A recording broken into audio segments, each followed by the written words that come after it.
জীবনে তো এমনি বাসার অভাব নেই, তবুও খাদ্য মেলায় গিয়ে মাম্বু বিরিয়ানি দেখে কিনে নিয়ে চলে এলাম। বিরিয়ানিটা খেতে অতীব জঘন্য, তাই ভাবলাম এই বাঁশটাকে দিয়ে কিছু একটা বানানো যাক।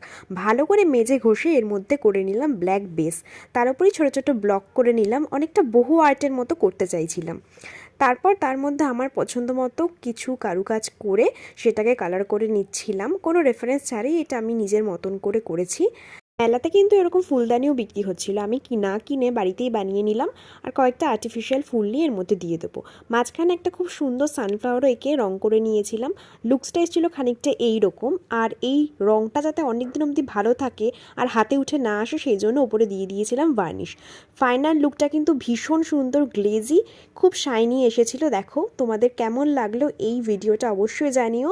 আর এই রকম ভিডিওটা দেখতে হলে আমার চ্যানেলটাকে কিন্তু অবশ্যই অবশ্যই করে তোমরা সাবস্ক্রাইব করে দিও। চলো দেখা হচ্ছে নেক্সট ভিডিওতে। Till then tata.